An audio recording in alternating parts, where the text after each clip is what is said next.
Hey, ¿qué tal a todos, gente de YouTube? Bueno, pues ya saben que mi nombre es Cristian y el día de hoy vamos a continuar con el curso de programación en C++. El día de hoy vamos a ver el tema del bucle for, pero lo vamos a ver desde un enfoque más práctico que teórico. En teórico me refiero que yo les puedo enseñar cómo funciona o cómo se utiliza el ciclo for y en qué situaciones pueden utilizarlo, pero me voy a enfocar más en qué cosas lo pueden aplicar, porque a veces nos dicen para qué sirven o nos dicen cómo funcionan las cosas, pero no nos dicen para qué diablos voy a aplicar lo que sé. Entonces, si no podemos aplicar lo que sabemos, ¿para qué diablos lo aprendemos? No tiene sentido. Entonces, en este caso, primero que nada, voy a explicarles cómo funciona el bucle for. Bien, el bucle for es como cualquier otro bucle. La cosa especial es que nosotros vamos a utilizar el bucle for cuando sabemos que vamos a iterar sobre un rango específico de valores o cuando sabemos de antemano cuántas veces vamos a iterar. Cuando utilizábamos el ciclo while o el ciclo do while, nos dábamos cuenta que no sabíamos cuántas veces se iba a ejecutar el ciclo. En este caso sí que lo sabemos. ¿Por qué? Porque en la primera parte, si se fijan, está dividido en tres partes el ciclo for.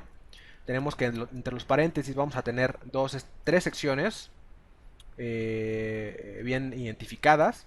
La primera sección, si se fijan, las secciones están separadas por puntos y coma. La podemos ver como una parte de declaración de variables. En esta parte vamos a poder declarar una variable, en este caso una variable entera, que inicia en 0. Tiene que tener un valor inicial forzosamente. No puede ser solamente así. Tenemos que ponerle 2. De hecho, la verdad nunca he probado algo como esto, pero no sería bueno hacerlo. Siempre es recomendable poner esto. Si se puede hacer, no lo hagan, ¿vale? Ok, entonces aquí declaramos una variable. Esta variable en realidad puede ser de cualquier tipo. Puede ser una variable de tipo entera apuntadora, o puede ser una variable flotante, o puede ser un double, o puede ser incluso un objeto, una estructura, lo que sea. Ya veremos en un video más adelante pues cómo se hace eso. Pero en este caso vamos a crear una variable entera. La segunda parte recibe una expresión booleana, que por cierto ya las vimos, si no pues regresense unos videos antes, donde vemos que una expresión booleana nos retorna o da como resultado un valor true o false, un verdadero o un falso. En este caso vamos a por ejemplo decir que i sea menor a 10. Mientras i sea menor a 10, este bucle va a seguir iterando. ¿Ok? Cuando se rompa esta condición o cuando esta expresión nos dé un resultado de false, es ahí cuando el bucle va a parar. En cada una de las iteraciones se va a evaluar esa condición para ver si ya no se cumple. Si se cumple, bien, seguimos iterando. Si no se cumple, nos salimos. En la tercera parte del ciclo for viene una parte que recibe una expresión. Una expresión puede ser un incremento a una variable, o puede ser, por ejemplo, poner i más igual a 1, i más igual a 4, por ejemplo, i por igual a 4, o i va a ser igual a i por 4, i sobre 4, o cualquier tipo de expresión aquí la pueden poner. No importa qué tipo de expresión sea, aquí la pueden poner. En este caso, lo más común es que veamos o un i más más o un menos menos. Otra cosa que también he visto, es muy raro, pero hay un método de ordenamiento, un algoritmo de ordenamiento que utiliza la función módulo en esta parte. Hace módulo de 2 o algo así. Es raro ver algo como esto, pero puede suceder. En este caso, y más más. Entonces, viendo esto, háganse la pregunta. ¿Cuántas veces va a iterar esto? Fácilmente podemos ver que cuando i vale 0, bien, una iteración. I vale 1, otra iteración. I vale 2, otra iteración. I vale 3, otra iteración. 4, otra. 5, 6, 7, 8, 9.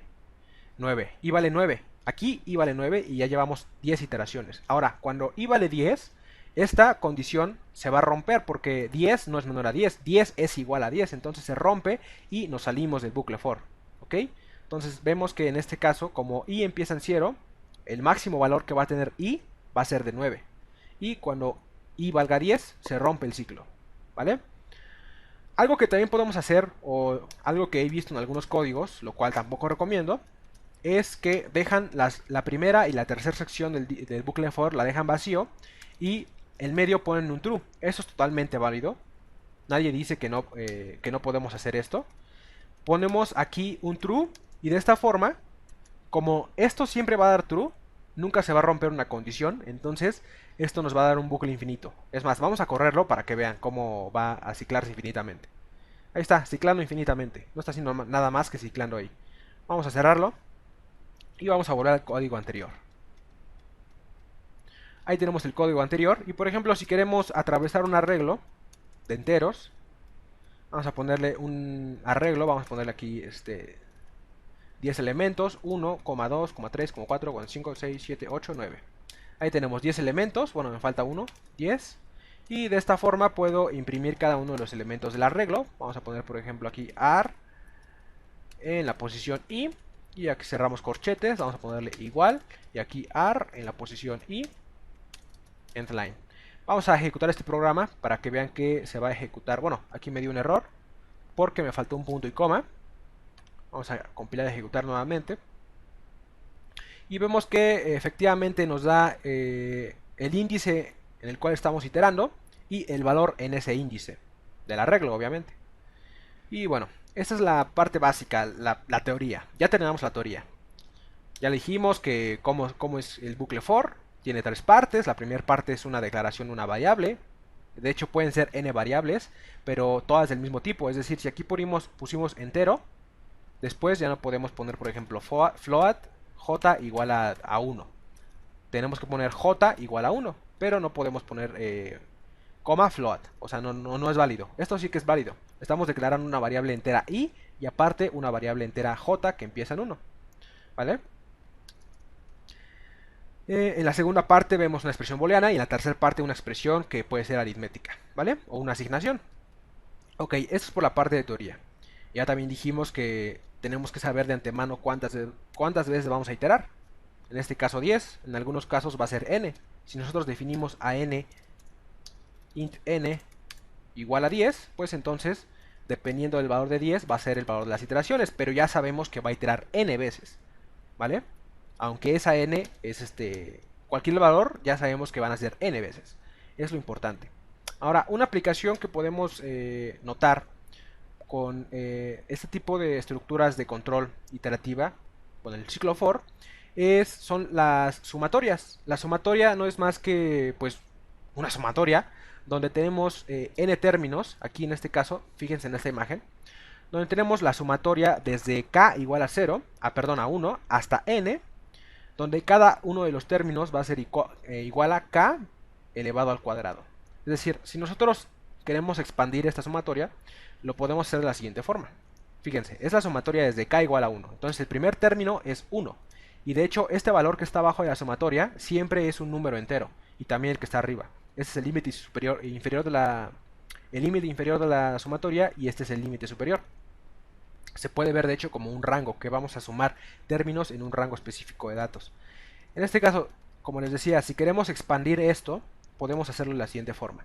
Cuando k vale 1, entonces vamos a obtener que k es 1 al cuadrado. Después a eso le vamos a sumar, a la siguiente iteración k va a ser igual a 2, entonces va a ser 2 al cuadrado. Después más 3 al cuadrado, más 4 al cuadrado, ponemos más, puntos suspensivos, más k al cuadrado. Esta es la forma expandida de la sumatoria. Que si se fijan, es lo mismo que dice aquí, solamente que aquí es, digamos, una versión más corta de la versión expandida. Y de hecho, esta es la forma que más se utiliza. Es la forma más corta y es la forma que todo el mundo entiende. Entonces, esto de aquí es lo mismo que esto de acá, ¿vale? Ahora, ¿cómo podemos implementar, por ejemplo, esta sumatoria? Bien, por ejemplo, vamos a crear una variable entera que se llama sumatoria. Y le vamos a dar un valor inicial de 0. Después de eso vamos a utilizar el bucle for. ¿Por qué el bucle for? Porque sabemos de antemano que tenemos que iniciar con una variable entera k que empieza en 1. Entonces vamos a declarar esa variable k. Int k que empieza en 1 y esa k va a llegar hasta n. K en algún momento de la vida, en algún momento de esta sumatoria va a ser n. Entonces ponemos k menor igual a n. No menor, menor igual, porque k también tiene que ser n. Cuando k sea mayor a n, entonces se rompe el bucle. Y ahora simplemente vamos a poner sumatoria. Va a ser más igual a k por k, ¿vale? Porque si se fijan es k al cuadrado. K por k es lo mismo que k al cuadrado. Podríamos utilizar, por ejemplo, la función pow. La función pow está definida en la biblioteca cmat, que recibe como primer argumento la base de la potencia y el segundo argumento es el exponente. Pero esto utiliza un método iterativo para llegar al resultado. Entonces es menos eficiente que poner K por K, ¿vale? K siempre cuando vean un K por K, no utilicen POW, utilicen el valor por el valor, que es lo mismo. Ya cuando es una potencia al cubo o a la quinta, pues ahora sí ya van a tener que utilizar a la función POW, pero si es un cuadrado, pues es así más fácil.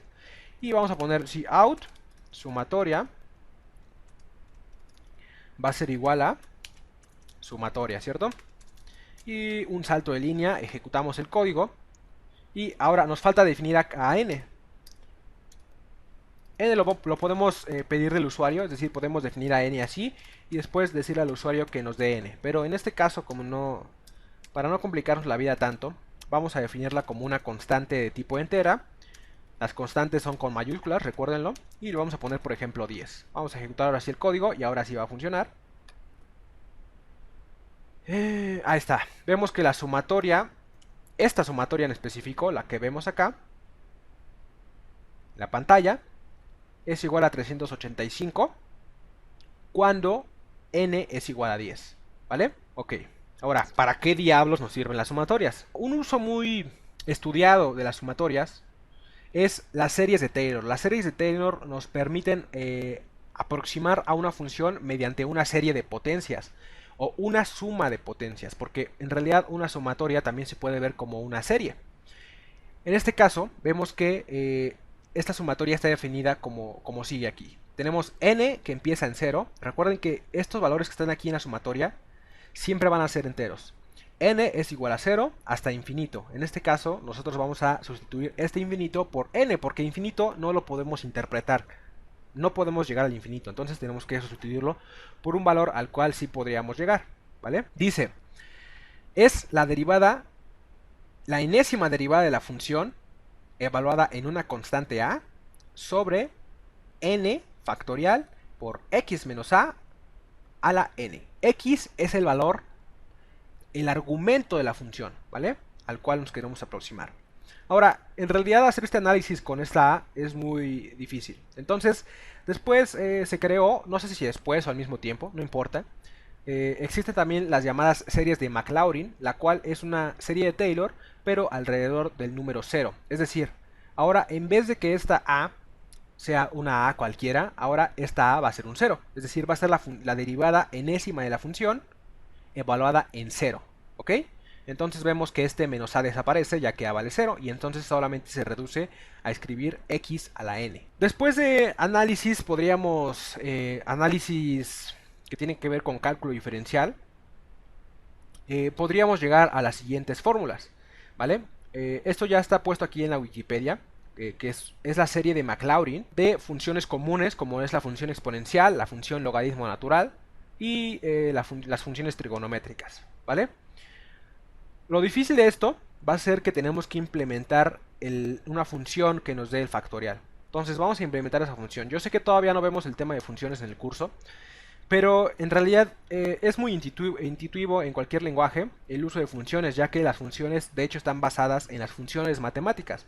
Porque una función matemática, por ejemplo el seno, recibe un valor x, que es un argumento, y con base en ese valor nos regresa un valor diferente. Entonces, una función recibe un argumento y nos regresa un valor. Eso es digamos que ese es el concepto de una función en matemáticas, y de hecho en programación es lo mismo. Una función regresa un valor, en este caso la función factorial regresa un valor entero, pero como los factoriales nos pueden dar valores muy grandes, el factorial de 4, por ejemplo, es 4 por 3 por 2 por 1, lo cual nos va a dar 24.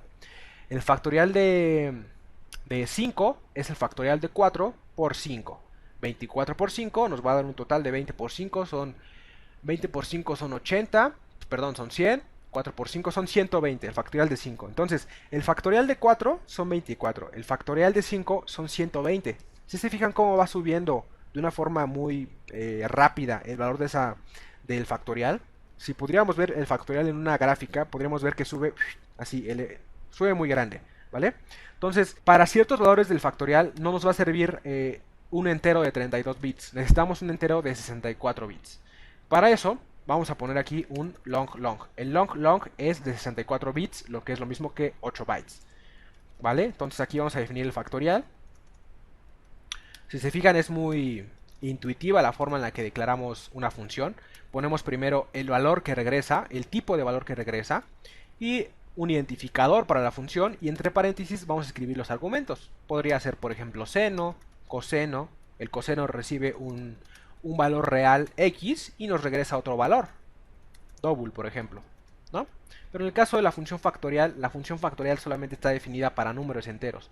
Entonces, por eso que vamos a regresar un valor entero de 64 bits, porque la capacidad de almacenamiento es mucho más grande y necesitamos esa capacidad de almacenamiento. Y nos recibe un entero n. Bien. Hay dos formas de implementar esta función. Si se fijan aquí arribita de la función main, solamente estoy escribiendo lo que se llama prototipo de función. Y abajo es donde voy a implementar la función. ¿Cómo? Simplemente pues escribo el mismo prototipo. Tiene que ser idéntico a lo de arriba, abajo de la función main. Y abrimos llave. Así como si estuviéramos dentro de la función main. La función main de hecho es una función. Si se fijan regresa un valor. Tiene un identificador, pero no recibe nada. Sí puede recibir algo, pero en este caso no está recibiendo nada. Y abre llaves y al final pues retorna un valor. Ese valor digamos que es es el valor que resulta del argumento. En este caso la función factorial se puede definir como una función recursiva o como una función iterativa. Aquí yo encontré un código que es la versión iterativa. Simplemente dice que iniciamos con k igual a 1. De hecho k es el factorial, fact. Vamos a ponerle fact. Int fact igual a 1. Y de hecho es la multiplicación desde 1 hasta el valor de n que queramos. En este caso n es el valor del factorial. Bueno, es el valor que queremos calcular su factorial. 4, 5, 6, lo que sea. Y aquí podremos simplemente fact. Fact va a ser igual a fact por i. Esto puede ser sustituido por fact por igual a i. Hay una versión recursiva, pero la recursión siempre tiene sus problemas. Entonces no la vamos a utilizar. Vamos a utilizar esta versión que está mucho mejor. Lo saqué de aquí, de Kaikosea. Les voy a dejar el link para que vean el código. Y simplemente regresamos al valor de fact. Bien, vamos a eliminar este código que ya no nos va a servir para nada. Vamos a regresar a la función main.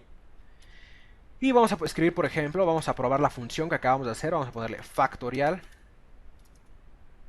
de 4 y el factorial de 5. Bien, vamos a poner aquí, por ejemplo...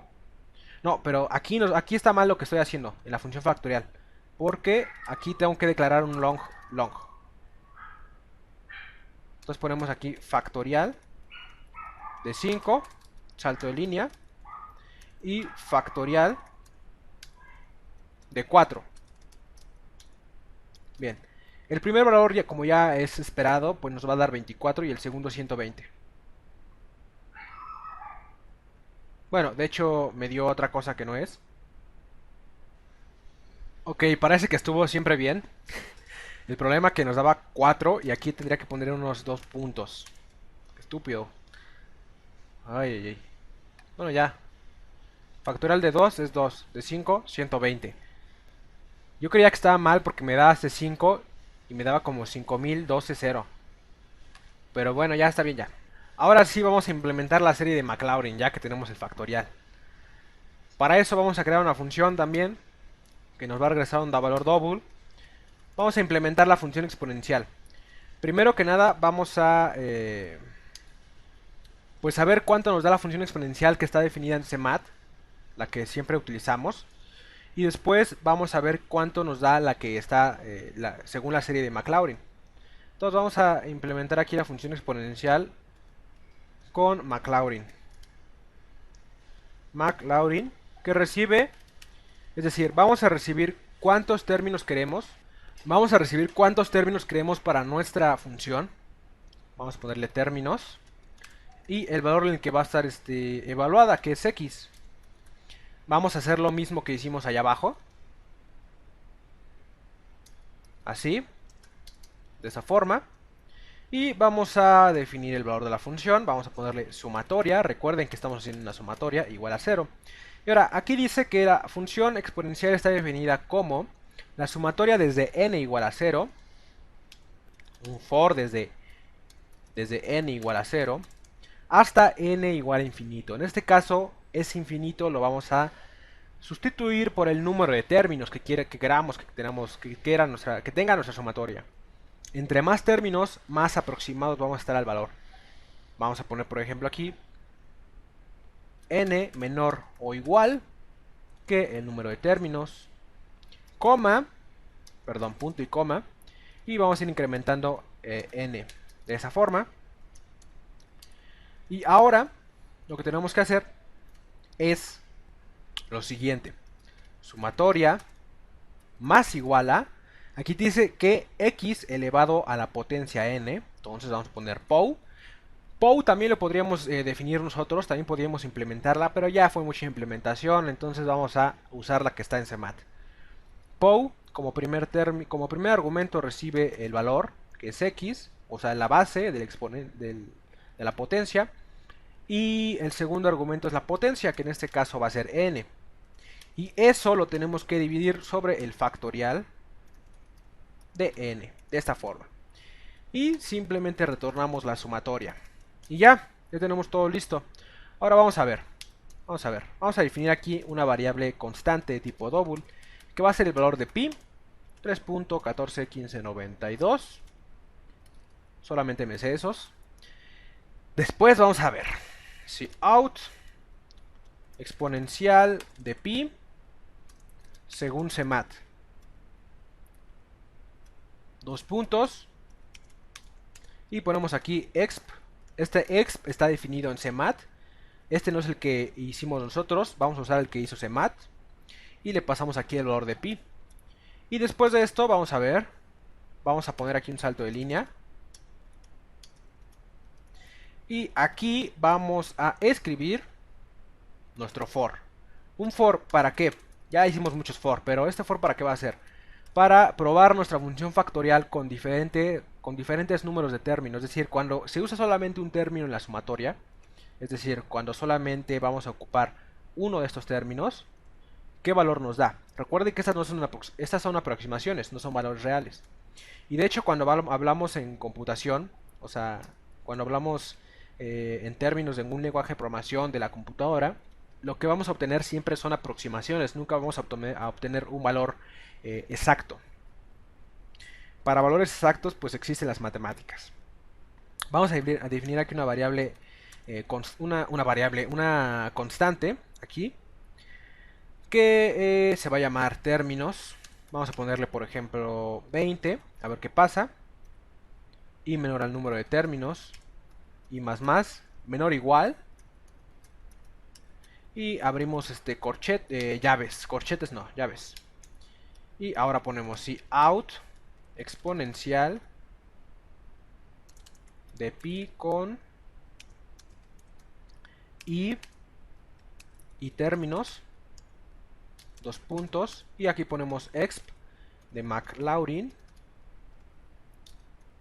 salto de línea, así, y aquí ponemos ponemos i, que es el número de términos, y ponemos pi, que es el valor de x. Vamos a ejecutar el programa para ver qué pasa. Ok. Ok. ¿Saben por qué me dio eso? Porque me dio puros valores enteros. Pero eso me lo dio porque la sumatoria tiene que ser de tipo double. No tiene que ser de tipo entero, tiene que ser tipo double. Aquí en la función exponencial de Maclaurin tiene que ser de tipo double.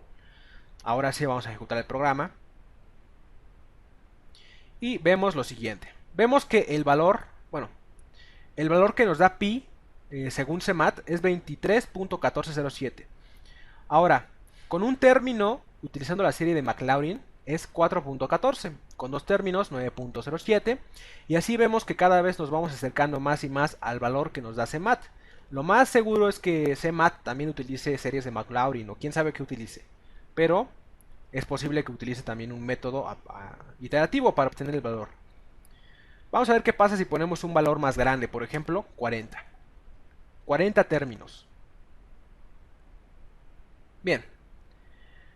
Ok. Vemos que pasa lo mismo, o sea, Según CMAT es 23.1407. La función exponencial a la pi es 23.1407. Según Maclaurin, pues es lo mismo. Sin embargo, si se fijan, cuando ya utilizamos 29 términos, la cosa empieza a cambiar un poquito. Ahora pasamos de 1407 a .1406 y así vamos descendiendo o vamos como aumentando o van cambiando los valores. No debería ser. Entre más términos, más más aproximados deberíamos estar. Pero ¿cuál es el problema? El problema es la función factorial. ¿Cuál es el máximo número que puede almacenar un entero de 64 bits? Vale. Para ver eso, tendríamos que elevar 64, perdón, 2 a la 64 y eso lo dividimos sobre 2. ¿Por qué? Porque la mitad es para los valores negativos y la mitad para los valores positivos. Vemos que Google nos va a dar la respuesta que es 9.22 e a la 18. ¿Cuál va a ser el factorial de 40? Vamos a ver, factorial de 40. 40 factorial, ¿cuánto es? Es 8.15 a la 17, ¿vale? Si ya se fijaron la dimensión, fíjense cuánto nos daba el valor anterior. Este es el factorial de 40, ¿vale? El factorial de 40 es este. Es un número 8 punto y algo, pero elevado a la 47. Ahora vamos a ver cuánto es 2 a la 64 sobre 2. 9, pero este está elevado a la 18. Es decir, el valor de 40 factorial es mucho más grande que el valor que puede representar un tipo de dato de 64 bits. ¿Vale? Entonces, ¿qué podemos observar? Que por eso nos da valores que no son lo que debería de ser. Porque el factorial es una función que crece muy rápido. Entonces, por eso, vemos que cuando evaluamos el factorial entre 40, pues nos va a dar un valor grande, grandísimo, grandísimo. Es un valor que no puede representar un long. ¿Vale? Es por eso que obtenemos valores que no deberían de ser así. Entonces, con esto ya podemos ver que si utilizamos 14 términos, es más que suficiente para aproximarnos de forma correcta al valor de la función exponencial. Entonces vamos a cambiar aquí vamos a cambiar los términos por 14 y vamos a ver que con 14 términos nos aproximamos a lo que dice CMAT, ¿vale? Y bueno, básicamente con eso terminamos el video de hoy. Estuvo algo largo, de hecho lo quería hacer así, lo quise hacer así porque a veces nada más nos dicen, bien, pues ahí tienes tu ciclo for y funciona así. Ahora hazme un ejercicio que haga tal cosa con el ciclo for, pero en realidad casi siempre cuando nos enseñan algo en programación, por ejemplo, a mí es lo que me ha pasado es que nos enseñan cómo usar las cosas, pero nunca nos dicen para qué diablos vamos a utilizar lo que estamos aprendiendo. Y una vez lo que me dijo un profe es que, ¿para qué diablos quieres saber algo? ¿Para qué te esfuerzas en aprender algo si no lo puedes aplicar? Conocimiento que no puede ser aplicado, conocimiento que no sirve. Y es lo mismo con programación. Si no puedes aplicar tus conocimientos que tiene que ver con el lenguaje, que tiene que ver con algoritmos, con lo que sea, pues ¿para qué estudias? No tiene sentido. Entonces, ese es pues digamos, la reflexión del día de hoy. Entonces, nos vemos en un siguiente video. Hasta la próxima y cuídense. Bye.